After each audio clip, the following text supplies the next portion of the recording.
So you get an understanding of the mentality of the men who were raising us. Remember the story of Rasulullah alayhi salatu wasalam, where he asked Allah to either bring him one or two people to Islam, Right. And the two Umars, right? Yeah, the two Umars. And Umar ibn al-Khattab is walking by and he hears he's going to kill Muhammad. And he's going to kill Muhammad, sallallahu alayhi wasallam, and he tells someone, I'm going to kill Muhammad, and they say, well, you should be talking about your sister because she's a Muslim.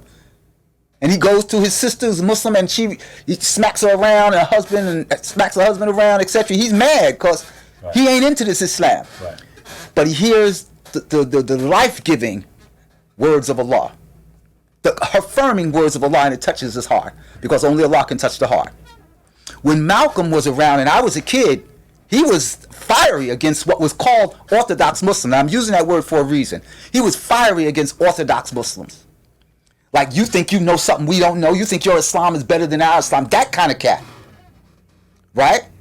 Until, now the Muslims who were from our community were like, this brother's bad. Regardless of what you say about him or what he say about us, this brother is bad.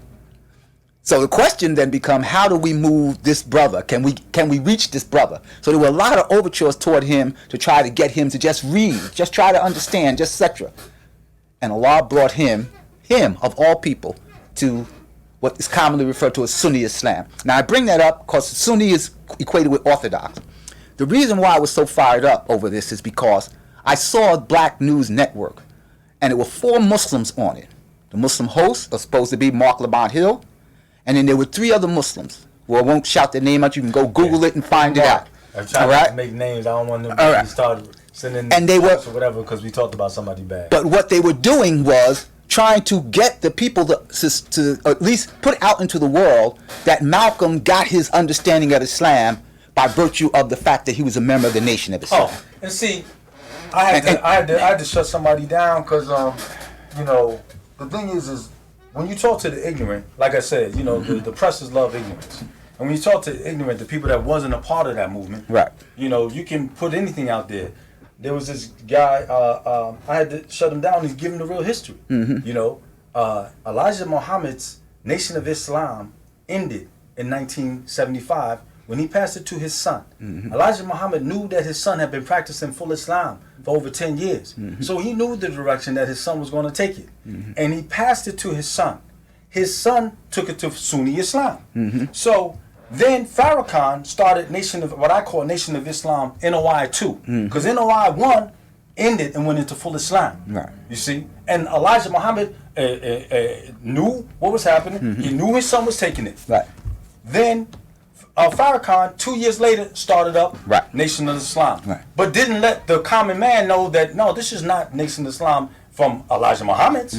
This is yours. This is your creation. Right. You see the difference? During the time with Elijah Muhammad, they had farms, they had all this thing, banks, all of this. What they got? Farrakhan's worth $3 million? You see what I'm saying? So when I explained that to them, people were kind of surprised. They're like, it's separate. And I said, one thing you got to realize, when, like you said, during Malcolm, they were trying to assassinate because he was pulling people to full Islam, pulling from the organization. Right.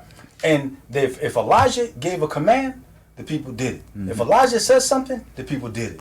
So if Elijah was alive in 1977, and Farrakhan or anybody said that they were going to start his organization again, other than letting what he said, that his son was supposed to be in full Islam, we know that organization wouldn't be around. Well, so they started it, even though, because they know that Elijah is gone. But Elijah, if he gave a command, those people said they're following Elijah, are supposed to follow him. So I tell the people when they come to me, I say, you don't follow Elijah Muhammad, because Elijah Muhammad passed it to his son, who he knew was going to take it to full Islam. You're following somebody that did something against what Elijah said. And people are not used to that truth. No, but that's the nature of the importance of claiming the legacy of Al-Hajj Malik al-Shabazz.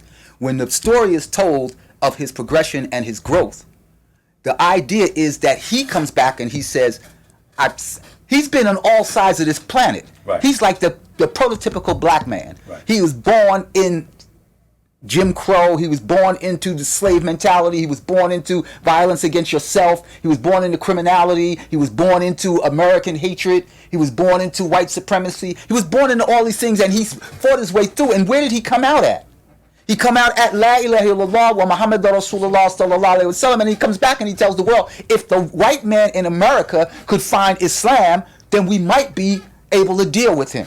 And therein lies the legacy that is to be claimed, because as long as people are able to pigeonhole him back into some black nationalism, pigeonhole him back into the Nation of Islam, then they can say, look, this struggle is about this, as opposed to about the pleasure of Allah and the jihad fi sabilillah. And we are your owners.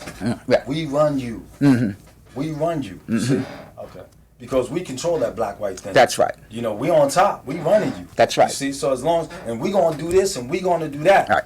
But when we go on good and evil, you know, Allah says the devil's weak. So his tricks are obvious.